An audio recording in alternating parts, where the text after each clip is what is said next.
23日上午，台南市第二选区立法委员参选人陈坤和，伫柯中信博士、议员罗坤福、周义奇以及侪乡亲的陪同，来到台南市选委会登记参选，并提出伊的参选主张。文化所对要重什么？教育文化。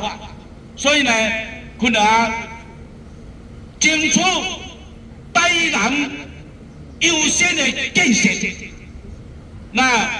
这段时间，昆啊伫遮关系咱的社会现状，发现呢，按真介昆啊做老师所看的，就是咱的少年家就是国家的栋梁。阮家的小朋友是国家的未来主人哦。俺看到的妈妈是会当好啊相夫教子，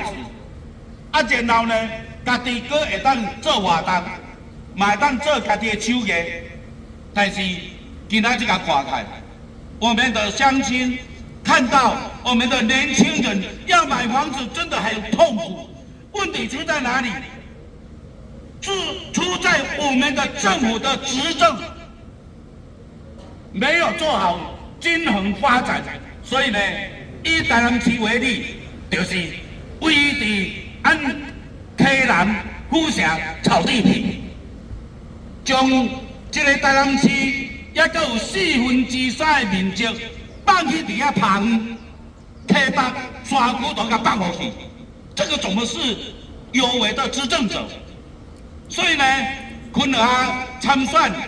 一定呢，互咱的少年家会当看到希望，有事业来打拼。陈坤和表示，伊的参选秉持着台湾第一、台南优先，以及无党正派立场，促进富有、理小、落实福利、教育优先等市政建设，争取回归闸门溪两边，推动新市政中心刷到闸门溪两侧适当区域。以及争取重大交通、产业建设等等，让第二选区经济有发展，在地好生活。记者张世伟采访报道。